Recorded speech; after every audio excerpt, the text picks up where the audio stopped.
નમસ્કાર બાલ મિત્રો, તમારું મારી ચેનલમાં સ્વાગત છે। આજે આપણે ધોરણ 1 વિષય ગણિત પાઠ 11 સંખ્યાઓ વિશે અભ્યાસ કરીશું। તો ચાલો ભણીએ। ભાગ 3 સંખ્યાઓ, પાના નંબર 120 પર ભણીશું। તો જુઓ, ખાલી જગ્યાઓ પૂરો, એમાં એવું કીધું છે। અહીં આપણને 70 થી 90 સુધીની સંખ્યાઓ આપેલી છે। ખાલી જગ્યા પૂરવાની છે। આપણે એકમ અને દશક આપણે આગળના વિડીયોમાં પણ ભણી ગયેલા છીએ, તો એ આપણને આવડે જ છે। તો એ રીતે અહીં કરવાનું છે। હવે 71થી સંખ્યા છે, એટલે અહીંયા કેટલા દશક આવશે? બધામાં 7 દશક આવશે। દશકના સ્થાને 10-10ના 7 જૂથ હોય છે, બરાબર? તો અહીંયા 7 દિવાસળીના જૂથ છે, તો 7 દશક છે એટલે કેટલા જૂથમાં દિવાસળીઓ થઈ? 70 થઈ, બરાબર? કેમ કે એક દિવાસળીમાં 10 છે, તો એવી રીતે 7 છે તો 70 થશે। અને એકમના સ્થાને એક છૂટી દિવાસળી છે, તો 7 અને 1 એટલે 7 એકડે 71। હવે બીજું જોઈએ। દશકના સ્થાને લખ્યું છે 7 દશક અને એકમના સ્થાને 2 છૂટી દિવાસળીઓ છે, એટલે એકમના સ્થાને શું લખ્યું છે? 2 એકમ। 7 દશક અને 2 એકમ, તો અહીંયા ગોળમાં શું લખીશું આપણે? 7 બગડે 72।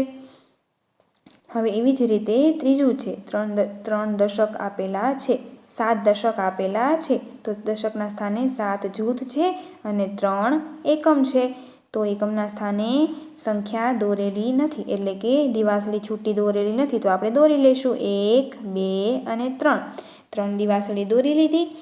હવે દશકના સ્થાને 7 અને એકમના સ્થાને 3, 7 ત્રગડે 73 થયા। હવે જુઓ, 7 દશક આપેલા છે, દશકના સ્થાને કેટલા છે?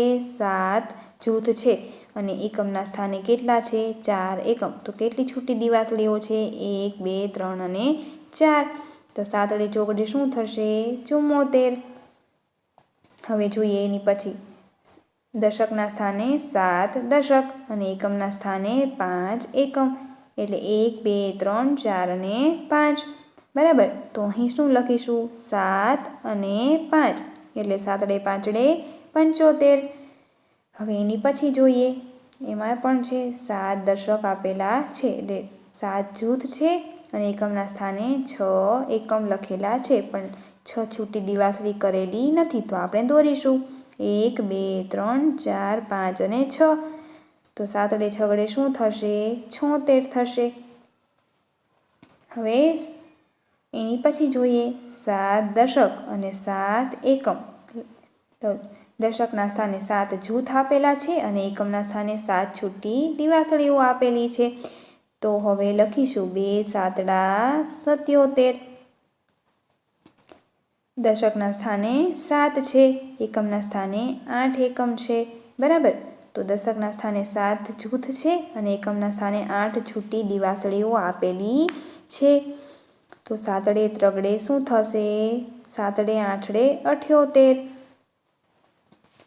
પછી 7 દશકના સ્થાને 7 જૂથ આપેલા છે અને એકમના સ્થાને 9 એકમ કરેલા છે, પણ 9 લીટા દોરેલા નથી, અથવા તો દિવાસળી દોરેલી નથી, તો આપણે છૂટી 9 દિવાસળીઓ દોરી લેશું। 1, 2, 3, 4, 5, 6, 7, 8 અને 9, અને 7 9 કરીશું 79। હવે દશકના સ્થાને 7 છૂટી દિવાસળીઓ છે, 9 પછી શું આવે? અહીં એકમના સ્થાને 10 આવે, બરાબર? તો 10 દિવાસળીઓનું તો એક જૂથ બને છે, તો અહીં કેટલા જૂથ હતા? 7। હવે અહીંયા 9 પછી શું આવે? 10, તો 10 દિવાસળીનું બીજું એક જૂથ બન્યું વધારે, તો 7 અને 1 8 થઈ ગયા, તો 8 મીંડે 80, બરાબર? હવે આપણે 81 થી જોઈએ, એમાં 8 દશક અને 1 એકમ એ રીતે થશે, બરાબર? 80ની લાઈન છે એટલે કેટલા દશક હોય? 8 દશક હોય, 8 દશક અને 1 એકમ, એટલે 8 એકડે 81। દશકના સ્થાને 8 દશક અને 2 એકમ, પણ એકમના સ્થાને 2 દિવાસળી દોરેલી નથી, તો આપણે ત્યાં છૂટી 2 દિવાસળીઓ દોરી દેશું, એટલે 1 અને 2।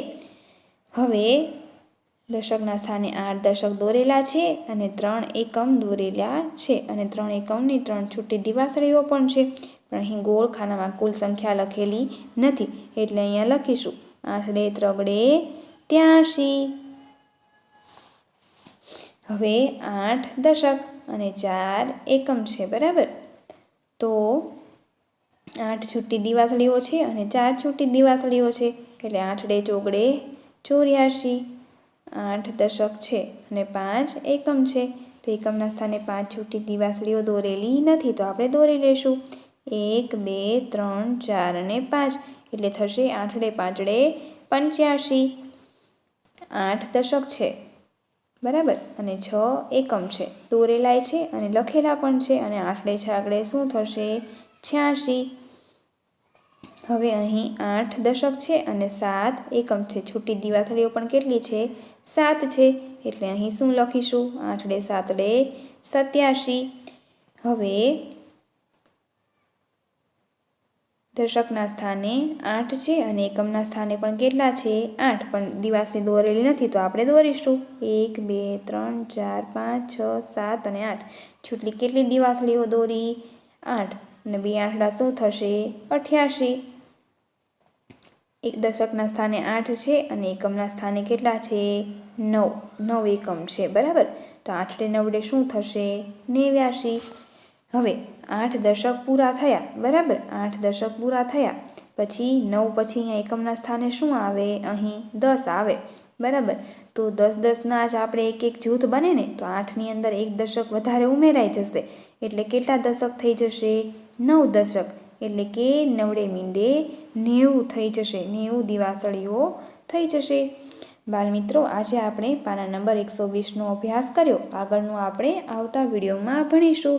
ત્યાં સુધી આવજો.